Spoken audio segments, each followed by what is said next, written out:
کیونکہ اللہ نے حکم دیا ہے کہ وَأْمُرْ بِالْمَعْرُوفِ، نیکی کا حکم دو۔ جب حکم ہوتا ہے تو وہ پھر کرنا پڑتا ہے۔ ایک ہوتا ہے کہہ دو، پہنچا دو، ایک ہوتا ہے حکم دو۔ جو حکم ہوتا ہے وہ پھر کرنا پڑتا ہے، اس کے خلاف عمل نہیں کیا جا سکتا۔ اگر اس کے خلاف جائیں گے پھر ناکامی جو ہے وہ مقدر بن جائے گی۔ اور اس وقت دیکھ لیں آپ، پوری امت مسلمہ کروڑوں کی تعداد میں، اربوں کی تعداد میں، کم و بیش 200 کروڑ کے لگ بھگ مسلمان موجود ہیں، اور سب سے ذلت بھری زندگی گزار رہے ہیں۔ وجہ کیا ہے کہ ہم نے وہ کام ہی چھوڑ دیا جو ہمارے ذمہ تھا۔ ہمارے ذمہ یہ تھا کہ تم بہترین امت ہو، تم نے لوگوں کی بھلائی کے لیے کام کرنا ہے۔ جب اس کو چھوڑ دیا تو ترمذی کی روایت ہے لَتَأْمُرُنَّ بِالْمَعْرُوفِ وَلَتَنْهَوُنَّ عَنِ الْمُنْكَرِ أَوْ لَيُوشِكَنَّ اللَّهُ أَن يَبْعَثَ عَلَيْكُمْ عِقَابًا مِّنْ عِندِ رَبِّكُمْ ثُمَّ لَتَدْعُنَّهُ فَلَا يُسْتَجَابَ لَكُمْ۔ جب نیکی کا حکم نہیں دو گے، برائی سے منع نہیں کرو گے، اللہ کی طرف سے تمہارے اوپر عذاب آئیں گے، پھر تم دعائیں کرو گے، اللہ تمہاری دعائیں قبول نہیں کرے گا۔ آج آپ دیکھ لیں فلسطین کے اندر کم و بیش 2 سال ہو چکے ہیں، جنگ لگی ہوئی ہے، لوگوں کا قتل عام کیا جا رہا ہے، بے قصور لوگوں کو مارا جا رہا ہے۔ مجھے بتائیں کون سی مسجد ایسی ہے بمائے بیت اللہ اور مسجد نبوی کے؟ کوئی دنیا کے اندر ایسی مسجد ہے جہاں دعا نہیں ہو رہی ان کے لیے؟ لیکن نتیجہ زیرو، کیونکہ جو کام مرمت سے ہونا ہے ہم مذمت سے کروانا چاہتے ہیں۔ جو کام اللہ نے یہاں پہ اس آیت کے اندر حکم دیا ہے کہ تم مشرکوں سے لڑو، اور سب کے سب لڑو، کافتاً، سارے لڑو جیسے وہ سارے تم سے لڑتے ہیں۔ ہم نے سارا کام دعاؤں کو ڈال دیا، بس اللہ ہی کر دے، ہم تو، ہمارے تو ہاتھ پاؤں ہیں ہی کوئی نہیں، ہم تو لنگڑے لولے اپاہج ہیں، ہمارے پاس کچھ ہے ہی نہیں۔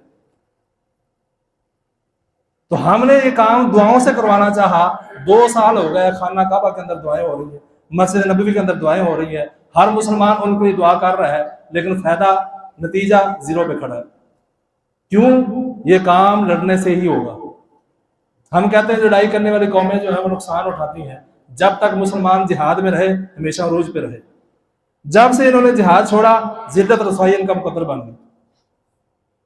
جہاد کے اندر برکت ہے، ہم نے اس کو چھوڑ دیا۔ جہاد بالکتاب، ہاں جہاں پہ جہاد بالنفس ہے وہ کریں، جہاں پہ جہاد بالعمل ہے وہ کریں، جہاں پہ جہاد بالعلم کی ضرورت ہے وہ پھیلائیں، جہاں پہ جہاد بالسیف، تلوار کی ضرورت ہے وہ اٹھائیں۔ اب ہم کہیں نہیں جی یہاں پہ تو امن ہے، یہاں پہ تلوار اٹھا نہیں سکتے، تو یہاں کس نے کہا اٹھاؤ؟ فلسطین میں اٹھاؤ، جا کے وہاں پہ جاؤ، پہنچو۔ اور اپنے ملک کی باری آئی تو سب کچھ ہمارے پاس موجود ہے، جواب دے دیے گئے، روک دیا گیا۔ جب وہ مظلوم مسلمان ہیں کوئی آگے بڑھنے کو تیار نہیں۔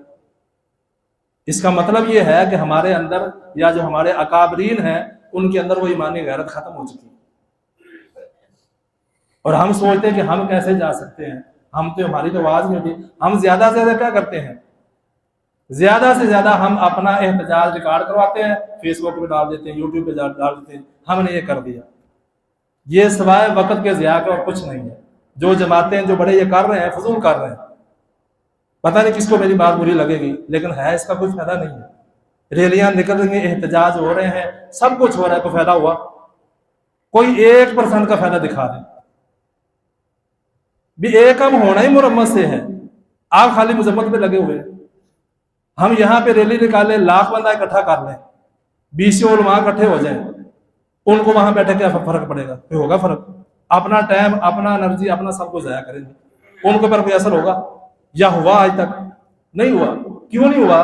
کہ اللہ نے حکم دیا تھا جب وہ تم سے لڑائی کرے تم نے ان مہینوں کا بھی خیال نہیں کرنا، تم نے بھی ان سے لڑائی کرنی اور اپنے مسلمان بھائیوں کا ساتھ دینا ہے۔ کوئی ساتھ دینے کے لیے تیار نہیں۔ پھر ہم سوچتے ہیں ہمارے پاس حل کیا ہے؟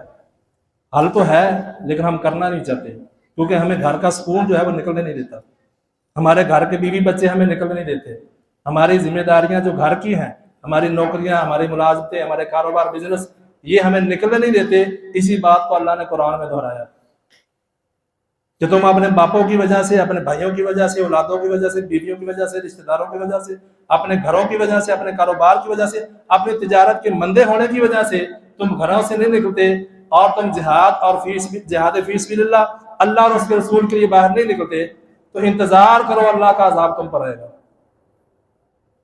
اور اللہ ایسے ان اللہ لا یہدی القوم الفاسقین، ایسے فاسقوں کو اللہ ہدایت ہی نہیں دیتا۔ یہ ایمان والوں کو مخاطب کر کے اللہ کہہ رہا ہے۔ اور تمہیں کیا ہو جاتا ہے، یہ سورہ توبہ کی آیات ہے، کہ جب تم سے کہا جاتا ہے کہ اللہ کے راستے میں نکلو، اراضیتم بالحیات الدنیا، تم اپنے زمین سے چمٹ کر بیٹھ جاتے ہو۔